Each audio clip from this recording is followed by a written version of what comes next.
I was Alexandra Renee before, and then I got married. So most people recognize the Renee, but they won't recognize the Poelstra. So I keep it all in for all intensive brand purposes. Poelstra. Perfect. Okay. So here goes my spiel. Okay. Episode 60, title, Start again. Episode 60, title, How to Market Your Business. Interview with Alexandra Renee Poelstra. Brought to you by Go Legal Yourself, an online business providing real legal tools to savvy entrepreneurs. Welcome to the Go Legal Yourself podcast, episode 60, title, How to Market Your Business. I'm your host, Attorney Kelly Bagler, the Queen of Business Law.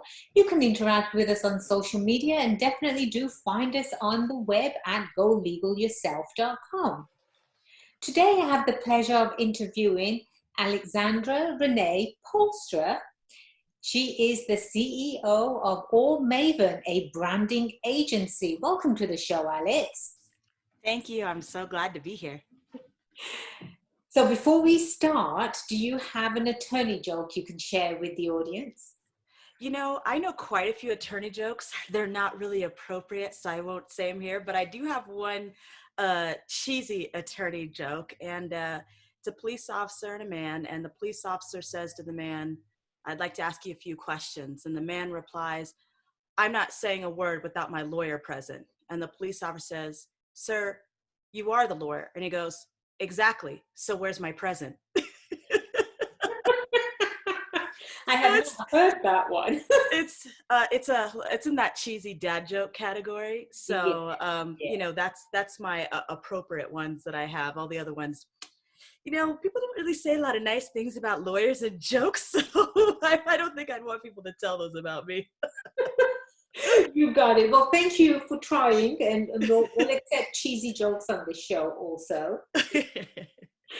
So, Alex, I have been trying to schedule you for this interview. You are such a go-getter. I mean, if somebody was going to look up the definition under the dictionary of go-getter, they would see you there. They would see your name there. Share with the audience, how did you become to be known as the Maven? Okay, so this kind of starts, I'll try to keep the story as short as possible, but a long story, medium short, is that when I was growing up, my mom stuck me in a lot of activities to keep me really, really busy. I was a little hyper. I'm part of the ADHD tribe, as people like to say. So I've got a lot of extra energy and a lot of focus diverted in a lot of areas. And for me, that was actually a blessing because it allowed me to really diversify all the different things that I was doing, because I could process information really fast, move from one thing to the next thing. And so after utilizing that skill all throughout school and, you know, hopping here and hopping there and doing all these little different things and really excelling, I was very, very good in school. I graduated as an international baccalaureate candidate, had early acceptance into Texas Christian University. After the whole college experience, I decided I was going to start a business. And, you know, I didn't really know much about starting a business. I come from a family of entrepreneurs, so I knew that it was something that was already in my blood, but I wasn't exactly 100% sure what I was going to do. I had $130,000 worth of college education between 3 schools, very different interests. Yes, I said, okay, what am I going to do with all of this? And I said, okay, I'm going to start a business. And the last school that I was at was Brooks Institute, where I studied film and video production, graphic design, visual journalism, web design, and photography, which is a lot. It's quite a mouthful. So I had all these artsy skills, and then I had all of these business style skills from TCU. So I put all that together to start a business. And the main reason I became known as the Maven, as a Maven is like a connoisseur, is because I became known as that person who knew a lot about a lot. And mainly because when I started my business, I didn't have any money. I was a single mother. I had just gotten into a car accident. I had no car. I had no job. I was living at home. I had a baby on the way. You know, my son, it was 1 month before my son was born. And I had to figure out how to start a business with literally nothing. All I had was a few $1,000s worth of settlement money from my car accident. And so I really didn't have anything. So I literally learned to do everything in my business, and digital media was just the sweet spot. And so I had to learn a lot about a lot, but I also had to learn to do it extremely well.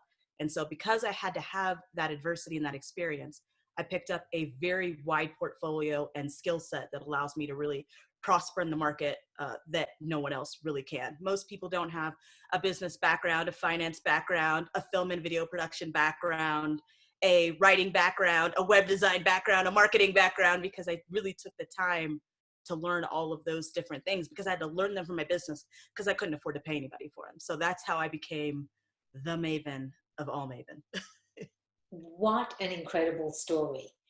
Usually success stories do begin like that. You're scrambling around for pocket change, really, right? I had a guest on the show a couple of episodes ago, and he is now one of the most successful asset management CEO. He owns an asset management company in San Diego. And when he first started out, Alex, he used to eat lunch for $1 at McDonald's. Mm. That's all he could afford, right? So for you to really start your journey, your success journey, from what majority of the entrepreneurs, where they start from is, one, they have a passion. Two, they have no money. They can't pay anyone, right, to do the work. Common thread, right? We're all starting out broke. I feel like it really levels the playing field. It does, doesn't it? Absolutely. But you did it. You did it so right. And what I mean by that is because you literally, like you said, you were pregnant. You just got into a car accident. You didn't have any money. You were living at home. So what was that one thing that got you up every morning? Because at that stage, many people would just say, you know what, I'm throwing my hands up. I quit. I'm just going to go get a 9-to-5 job. What kept you going? Yeah, one word, faith. That's really it. And there's a great scripture in the Bible that says, with man things may be impossible, but with God all things are possible. And so for me, it was faith that got me up every single day and getting me out of a really negative space. And even though I had the drive to start a business, for me personally, I'm not a quitter. I don't quit. I need, somebody has to give me an exit that I can take, because personally, I just not that person who's like, I can't say that I gave up. Wow. Right. So for me, I was always a driven person. Most people have described me as, there are certain people in the world who they can continually pass on an opportunity because they will either make one themselves, or they will always keep going and they will eventually get there. And those people you don't really have to worry about. They're driven. They're always going to be on the ball. It doesn't really matter what's going on in their life or how things are going. If they're driven and they have that drive, they're going to get there. But for me, it was really just being in prayer on a regular basis, asking God, what do I need to do and how do I make it happen? And then most importantly, asking what I really wanted in life, right? And how badly do you want it? And I had no real problems with 9-to-5 jobs. For me, it was more of, I need a job that's going to give me a lot of flexibility. And entrepreneurship, that's the one thing they tell, right? The freedom, no boss, blah, blah, blah. I said, okay, yeah, I can do this. There's nothing I can't do. Failure is not an option. I never really put that in my mind. So I'm like, okay, this sounds like a really great opportunity. So I want to be able to stay at home with my child. I didn't want to go to work. And that's the case for a lot of women. Usually we have a job. Even if we really love our job, a lot of us, when we have a newborn, we want to stay at home with a newborn. I have 3 kids now. My husband and I've got a blended family. And so now I'm more happy to be at work some days, because raising 3 kids is a lot.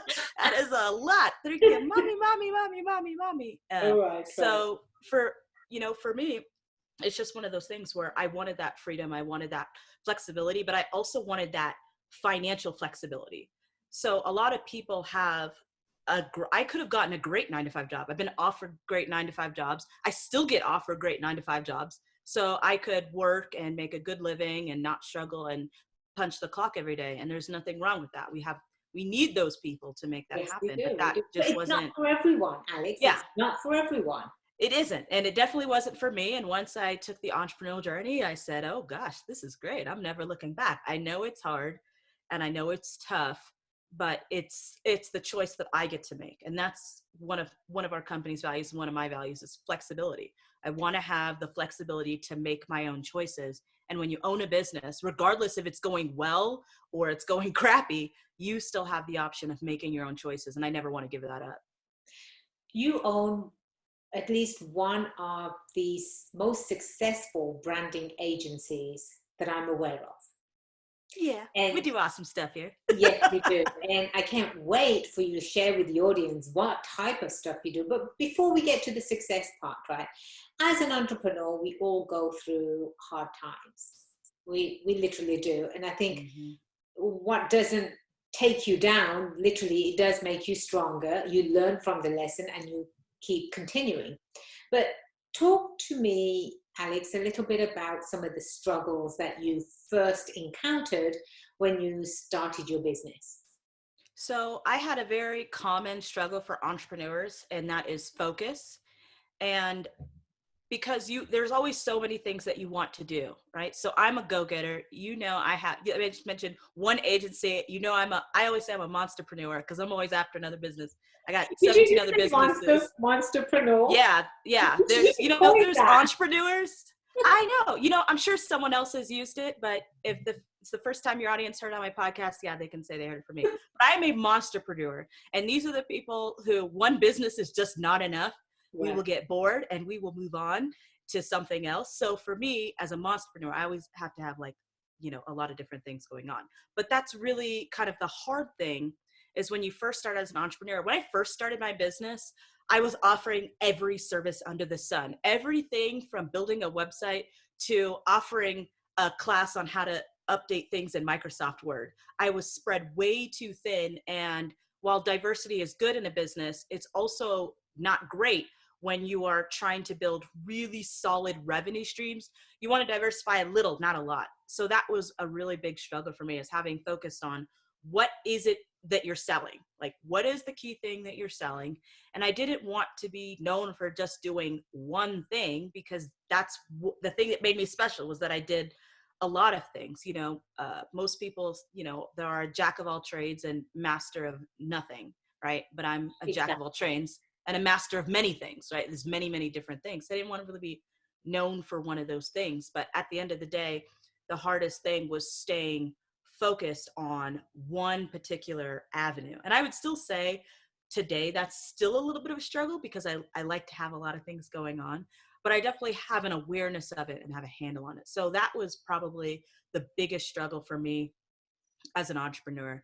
I'd probably say the second biggest struggle is not to get distracted and not to buy into everything everybody else says. So for me, I really got into a lot of sales hype. Not that I was the person selling it or pitching it, but there were always a lot of people, this is a once in a lifetime opportunity, and this is really great, and you got to participate in this, and we love all these different things. And the truth is like I said, there are those people who will make opportunity, the door builders, right? It doesn't matter if there's a door or not. We will make a door. We will find a way to get the materials to make a door if one isn't open. So it doesn't really matter. So for me, that was a big distraction, because these are really good sales. That's why I studied marketing, which I like to call the art of manipulation. Some of it is good, some of it is bad. I thought that was legal. We fall into the same category, right? We're always trying to convince people to take a certain action based on what's coming out of our mouths, right? So, it's relatively the same. People like us a little bit more, but it's effective, right? It's effective. Marketing is effective. And so getting bought into some of that stuff, it really got me distracted from what I was doing. And so I learned to tune all that out. You really, as an entrepreneur, you've got to tune a lot of people out. There are going to be naysayers. There are going to be people who are for you, but how do you tune people out? How do you do that, Alex? Because as far as entrepreneurships go, entrepreneurs themselves, yes, they start off with passion. They've got heart. They don't have two pennies to rub together, but they're willing to go and make it for themselves out there because they believe in themselves. And then at some point, they come across naysayers, like you just said. They all come across naysayers. People don't believe in them. People will say to them, it's already been done. Why are you doing it? There's millions of marketing companies. Why are you doing it, Alex? How did you overcome all of that? So in my family, I got a lot of positive support for starting business because like I said, I come from a family of entrepreneurs. So I never got any negative feedback with that, but from other people saying, oh, why are you doing this? Or, okay, why do you choose that field? Or why don't you just get a 9 to 5? We've all heard the phrase, never accept no from someone who can't say yes. And then the other question I always ask myself is like, who are you? Like, who are you to me? You don't pay my rent. You don't pay my bills. You don't run my business. You don't have this active piece in my life. You're not an ex necessarily, because most of the people you talk to, they're not even in the field. Like, you very rarely have another lawyer. Like, a lawyer doesn't go up to a lawsuit and say, don't be a lawyer. Most don't.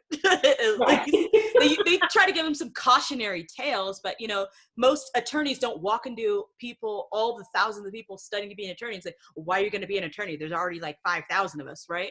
So you don't ever even get that feedback from the people in your field. It's always people who are not in your field. It's like, you don't know anything about this field. Exactly. You've never done it. You've never tried it. Why am I even listening to you? And I think we place too much value on what other people think all the time about everything when they really don't deserve it. They don't deserve that. They don't own your life. They don't control your life. They're not your source. For me, God is my source. And I'm like, you're never going to rise to the occasion to be able to tell me what I can and cannot do.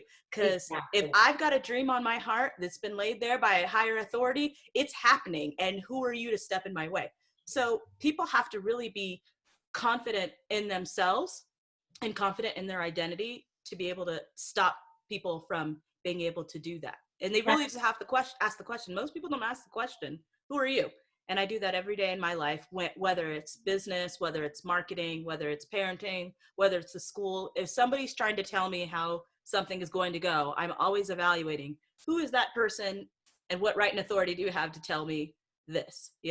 Police officers have the authority to enforce the law. Lawyers have authority to enforce the law. The person at the checker stand can decide if they take your coupon or not, right? But everybody has their protocol. And so for me, it's always making sure you evaluate who it is you're talking to, and don't spend time around people that aren't giving you wise counsel. So there are some people who have been there before and they're trying to advise you like, hey, this is a really bad idea, right? And they're doing it out of love, and they're doing it out of, potentially experience. But that is not the average person. Most people are just like, that's really hard. And they think because they couldn't do it, they tend to project. People are always projecting their feelings onto someone else. And it gets really old and it gets really tiring. And not everybody's like you. God only made one you. So why try to be like everybody else? I think this is the biggest piece of advice you can give to my listeners. The biggest. When I was in college, undergrad, I decided to take a law class, just general law. And I wasn't doing too well. I've never really admitted this to anyone, right? But now I'm admitting it to the world, because the world actually listens to the podcast. It's a great podcast. Thank you. And I went to my professor, basically, my counselor at college. He said, he calls me and he goes, oh, what is it that you want to do, Kelly? I said, well, I want to be a lawyer, right? I've always wanted to be a lawyer, Alex, ever since I was 5 years old. I want to be a lawyer. And that was it. I didn't have a second and third and fourth plan to fall back on. And my counselor looks at my grade in that one class and he goes, well, maybe you should do a liberal arts degree. Maybe you should do something else. Now, if I had listened to this counselor, and he's at this college counseling students, impressionable minds. If I had listened to this counselor, I would never have graduated from law school, got a master's in law, went to work for one of the largest international law firms in the world, Alex. Open my own law firm, 10 years strong. Yay! Yes, congratulations. There's a long list of other wonderful things. I mean, I know you pretty well, and I can name off a list of wonderful accomplishments you had. We can go with the books. We can go with the toy companies. We can go all down the road. And, Alex, this would it's never hard. have happened. If I had listened to this counselor, it would never have happened. So that's some brilliant advice that you've just given entrepreneurs. Don't just listen to anyone, right? Yep. You need confidence. You need, if you're going to go out and become an entrepreneur, you need to own who you are, what you're saying, what you're going to do. Exactly. Perfect advice. Perfect. Yeah. It happened to me in school. That happened to me. A teacher told me, because I had D's in her classes and I was not very effective. It was not one of my favorite subjects. And she looked at me and she said, because you have these grades, no four-year university is going to accept you. I got early acceptance into Texas Christian University, and I got into their Frog Aids program. And while everybody was sitting around waiting for those acceptance letter, I had admissions officers already reaching out to me. So when everybody's going and doing their stuff, all I had to essentially do was make sure I maintained. And I was already in school. And so I just, for people, not just for entrepreneurs listening to naysayers, if you're an individual yourself, don't say things to that people. You are not the college admissions officer. You don't know what the plan is for that person's life. And so don't go around telling people what they can and can't do when you have no control over what they can and can't do. Exactly. Because we've got plenty of people in this life. We've got all the success stories, Michael Jordan, Oprah, everybody else. And all those people told them, oh, you can't do this. And now those people are incredibly successful, right? Alex, so why listen to those people? Right? Steve Jobs, he never completed college. Nope. He never completed college. So yes, you're absolutely right. People, they necessarily do not know. They don't know your ability, and they shouldn't be saying you cannot do this. Anytime I hear those words, you cannot do this, I don't listen to them. That's a good way to turn off a Texan. I spent 2 years in Texas, so yeah. If you want to get a Texan to do something, just tell them they can't do it, and then it's going to get done. Fantastic. Alex, you're also known as the crazy boss lady. Mm-hmm. Yeah, because, well, I am a lady, and I am a boss, and I'm a little crazy, in a good way. In a great way. Because I have a lot of that creative entrepreneurial juice, those creative types, as they like to say. So that's the crazy part, is that, those creative types who are like all over the place and let's do this, and we dream big, we kind of run around doing a lot of different things. And we like to fly by the seat of our pants. So that's quite actually my strong suit, is flying by the seat of my pants. That's when I'm my best, is when I'm off the cuff. That really caters to my personality. I'm not a planner. I do spend time planning certain things, but for the most part, I like to be like, hey guys, let's do this. Let's get it done. Let's pull it all together. And that's where my greatest success has really been, is really catering to my particular personality and embracing every aspect of me. And instead of letting areas where people may consider those crazy or consider a weakness, embracing them and figuring out how do I work around them. So there are a lot of people that have a lot of different struggles, and we all have our own individual needs. And so what I tell people, if they feel like they can't do something, or they're beating their head against the wall trying to do something over and over and over again, make an accommodation, not an excuse, right? Yeah. Make an accommodation, not an excuse.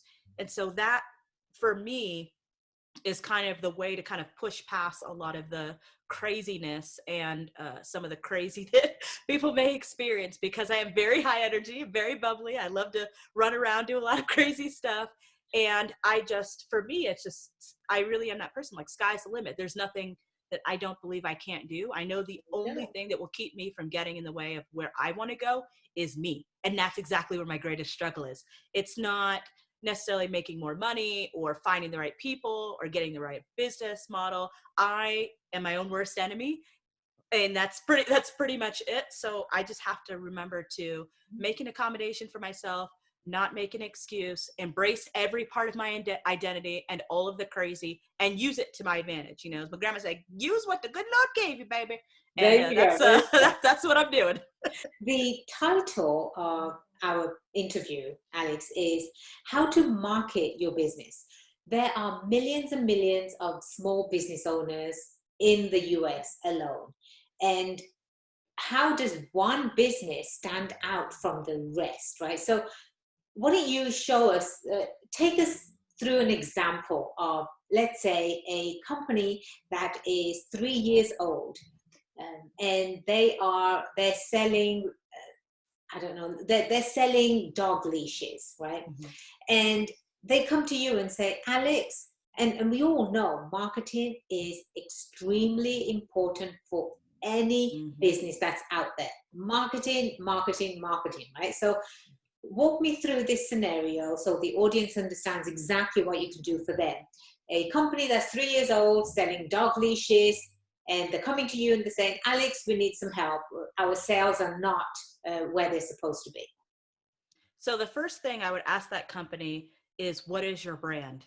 Gosh, this is probably the number one thing that is missed so often, that is critically important, that is a make or break deal, right? Branding. So a lot of people are focused on marketing, which is true, because if you do not have good marketing, then it is really, really, really, really difficult to build a business. But if you have exceptional branding, that process is so much easier. Additionally, it makes your marketing costs go down. So the first thing a company needs to focus on is really good branding.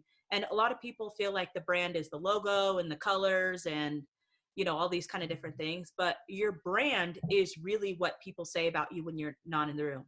It's your unique value proposition. It's your why. It's your values. It's your belief system.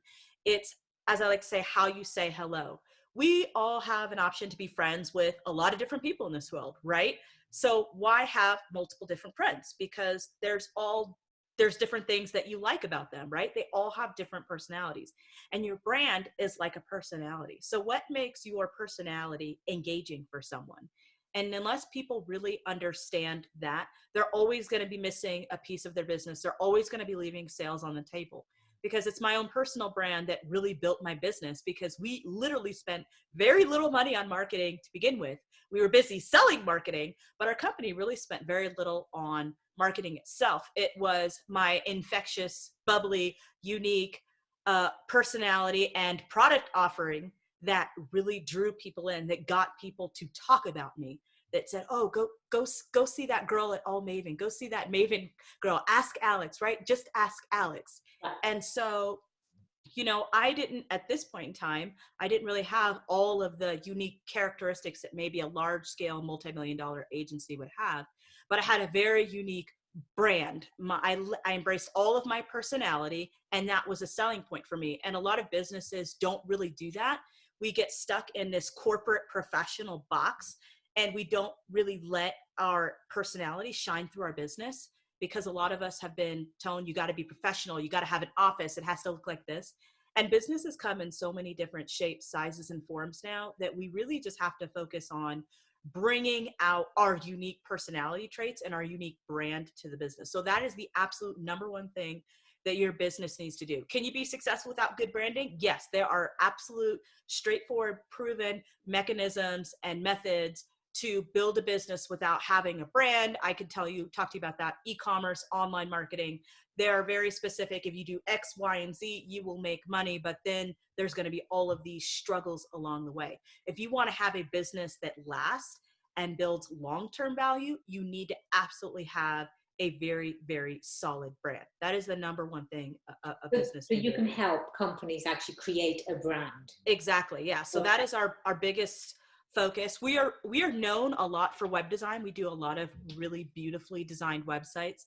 So people usually are coming to us by way of web design, but branding is really kind of our shiny piece. It's just, I think, because web design, when we redo a website, there's almost an immediate return on investment. And so they see that, and people like money, and that's we're a good business. Our clients make money when we do the work. So that keeps us in business. But branding is really what sets a business apart. So if you don't have a good brand, you are leaving a lot of money on the table, and then also potentially just, you know, not giving your business the avenue to really succeed. Why Pepsi or Coke, right? They both sell essentially soda, right? Pepsi or Coke. So why do people buy Coke versus Pepsi? The taste is similar, and 90% of people who go to a restaurant, if the person says, what do you want to drink? And they'll say, I have Coke, and they'll say, well, we have Pepsi. The person usually says, okay. They don't care, right? Now, some people are like, oh, you know what? I'm going to have a Dr. Pepper then, right? There's some people that are like that. But for the most part, they'll just say, okay, whatever. So if you don't have a unique product, right, what will set you apart? Just remember, almost anybody can replicate a product. Somebody can make a better car, a better dog leash, a better building, a better design. There will always be someone else, for the most part, right, until you get to the very, very top, which is, it's lonely at the top, right? But there will be always someone else essentially who can give someone else that same product or service. So why should they get it from you? If you can't explain to me, I think about lawyers, and I think about real estate agents, because those are in quite a, plethora. And I always ask, I said, I have great real estate agent friends. I have tons of them. So why should I buy from this one versus this one? Both of you guys are good at your job. Both of you guys are nice. Both of you guys are going to do your best for me, right? You're all going to have great customer service, but why should I buy from you versus you? And as a business owner, if you can't answer that question, then you're already off the mark. And don't think that good customer service and attention to detail and good products are the staple of your business. You need those things. Those are standard. Those will not make you exceptional. It's all about the branding. I could not agree with you more. I really couldn't. And my favorite quote is, why blend in when you were born to stand out? Absolutely. I think I've mentioned that multiple times on the show. I've even written it in my book. But that's exactly how I truly feel, and I believe that. And if you don't have a brand for your company, how are your customers going to know who you are? How are they? How are they going to say, well, that product belongs to so and so, but I don't know who this product belongs to, but this product is much better than the other one. So branding. Absolutely. After you've created, and that was a perfect example of what the brand, part of the brand should be. If you cannot explain to me why I should buy from you, you shouldn't be in business, right? Exactly. Right. From branding, so creating an actual brand, what other assets, if you will, do you bring to the table that creates a beautiful brand for a company? You mentioned websites. Yeah. So yeah, brand assets, as you accurately described, right? All of those things, your logo, your colors, all this stuff, those are all brand assets. They are things that represent your brand, but they are not your brand. And your website is one critical piece that we do bring to the table, because we use your website to tell your brand story, to give your brand message, right? So your website is a great place to exemplify that. So under our umbrella, in terms of brand assets, you're going to find web design, you're going to find logo design, you're going to find email marketing, you're going to find social media marketing, event marketing. There's really not an area that we don't touch except for pay per click. It's one of the areas where I'm the only staff member that knows how to do PPC well. And I absolutely hate it, because it's a tedious job, and you have to, if you want to do it well, you need to be watching it regularly and doing a lot of analysis. And that is not something I like to do. So we have two companies that we actually work with. If we have a client, they're like, oh, if they're ready to do pay per click. The vast majority of clients are not ready to do pay per click. And quite frankly, you don't have to do pay per click to really be successful or to really drive sales. There's so many other avenues. But if you do want to do PPC, we have two companies we work with. And the other thing that we love to do is video. I have an awesome videographer that's helped my clients do a lot of amazing projects. So you can find us doing video marketing. As I mentioned before, I went to Brooks Institute, so I studied film and video production. So I have a very unique perspective about video, and which is why it took me a long time to find the videographer that I've worked with. I've worked with him for several years, because he actually has a film background. And what you'll find is most videographers have a photography background, they have a corporate background, and they use a lot of promos and things like that. But you'll always get a little something extra if you get someone who has a film background, specifically a cinematic studio background in video, to do your marketing for you, because they bring a little extra to the table, because they're versed in storytelling, really well versed in storytelling naturally. So you'll find people don't read anymore, right? Yeah, I mean, and I always watch a video. Yeah, and there's a lot of different marketing channels that you can use, and I always say, you don't have to do them all. Just do the ones that you, first of all, that you want to do, the ones that cater best to your brand and personality. So most people, entrepreneurs, they only have so many time. If you're like me, you know, you're one person, right? One person. So you can't do everything, even though I tried. I learned to do everything well, but I cannot do everything at the same time well. That is not something I can do. I can do everything well, but I cannot do everything well at the same At time. the same time. Right. So as an entrepreneur, you need to understand, unless you hire people to do it, you Right. cannot do everything well at the same time. So pick the marketing strategy, one that you're most passionate about. Pick the marketing strategy that you can actually execute on, and pick the marketing strategy that you know you can stay committed to. So a lot of entrepreneurs and also marketers miss this one, right? They tell people, okay, you need video, you need social media, you need this, you need that. And they don't consider what type of entrepreneur the person is. And so it's just completely missing from the picture. It's like literally not discussed about it. Now there's some really high level marketers that will talk about this. There are marketers that are going to talk about the psychology of marketing and the psychology of being an entrepreneur. And those people will tailor that in. But the average marketer, even at a high level agency, is usually not discussing with the entrepreneur what type of person you are. What type of person are you? What time do you get up in the morning? Where do you struggle? What can you not do?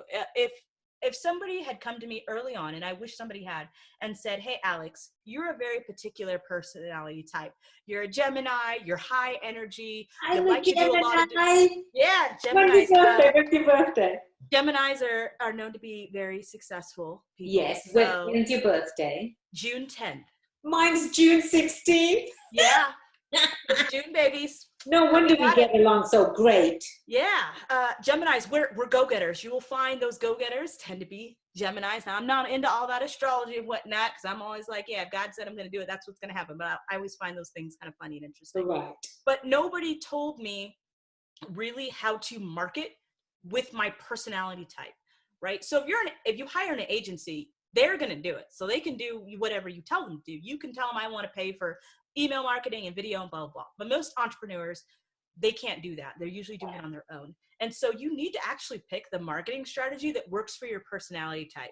So for me, being a last minute Louie, a procrastinator, a high energy run around the person, video marketing, or like going live a lot, or doing live webinars or live classes, is a great marketing strategy for me, because I can pull it together extremely quickly. It requires for me little to no planning, and I can get it out quickly. So those are really great things for me. Things like email marketing, even though I do it exceptionally well for other clients because I have staff, right? Email marketing is one of my least favorite marketing tactics, because there is a certain amount of consistency that is involved with email marketing that I don't like, because it doesn't cater to my personality. So that's not the one I focus on. And you know what? The marketing that's best for my personality is where I get the most leads and generate the most money, right? So people don't really think about that, but think about the type of entrepreneur that you are, so that you can pick the marketing that is going to work well for you. Because every marketer, you'll find a marketer at the top who is only utilizing one strategy for all of their business, for the most part. It could be video, it could be social media, it could be email. I will find you a guru in every category that is making more than $5 million, and they will swear by their particular strategy. And then I will find another guru in a completely different category that will tell you that that guru strategy is poop, and that you should do their strategy, right? It's all about the type of person you are, the personality type you have, and what you're actually capable of doing. So you have to do that. Alex, otherwise marketing's not going to be great. You have shared some exceptional advice, absolutely exceptional. And I think that entrepreneurs don't think like that when they first start out, right? They're thinking about making their first sale. That's all they're focused on. But that first sale really has to have some sort of forethought behind it. Like you said, how are you going to represent yourself, your brand, your reputation? Because that's what's on the line. And plus, you have to pick a strategy that's going to work for you to bring out your person. People do business with people they like, right? It's not necessarily the products. People will buy from you because, oh my God, Alex has such an incredible personality. It's infectious. You know, I love her. I'm going to do how I sold. I sold, yeah. Yeah, right. I sold 90% of my business sales, like for almost the entire time we've been in business, came from people being attracted to how I work with them, how I explain things, my personality. The vast majority of the websites were sold without someone ever seeing a website that I even designed. I could have been a really crappy designer and they wouldn't even know. It wasn't until they actually had to sign that contract for thousands of dollars for a website build did they actually say, can you send me some samples? And I'm like, Right. you waited all the way to sign your contract to ask, and then I send them some samples, and then like, oh, okay, it's fine. So they felt like they've done diligence. But the Yes, vast majority of projects, people really, it's that trust factor that's built. It's referrals, yep. and it's how I present myself. Now, first of all, for me, I wouldn't buy things like that because I think I don't buy that way. I'm like, oh yeah, I just believe in what you say, and so I'll buy it. I immediately do not believe what you're trying to say. Right. That's my personality. I'm like, no, that's really, show me the fine print. Yeah. But most people have purchased from me really based on just what's coming out of my mouth and how I present it. Now, fortunately, I haven't had to go through all these instances of letting people down and having poor products and whatnot, thank goodness.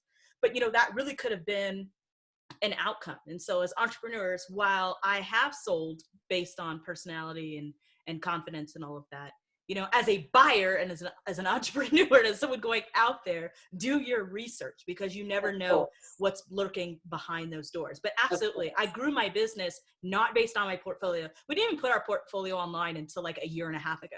Like people couldn't even see our work unless we sent it to them, mainly because I'm a procrastinator and I never got to finishing certain aspects of my website. I got so busy helping others, I wasn't helping myself.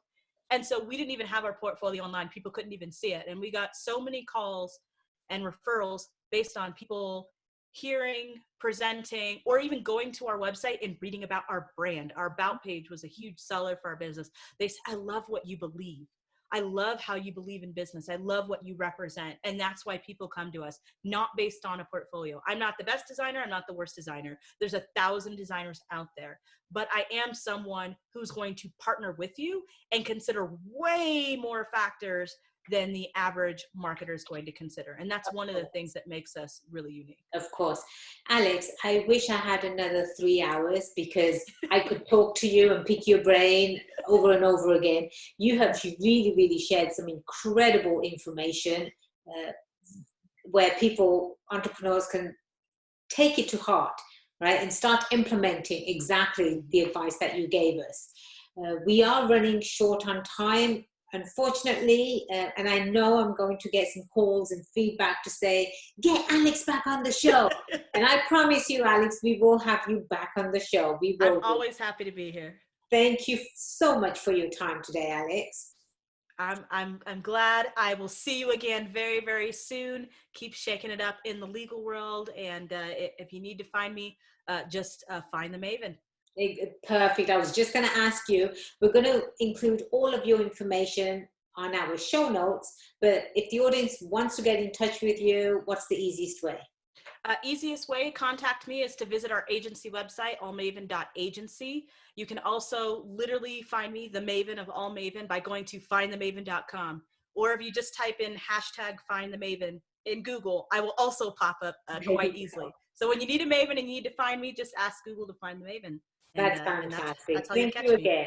Thank you again, Alex. And audience, please make sure you do download our app from your app stores. It is completely free, and you do get a copy of my best-selling book along with that.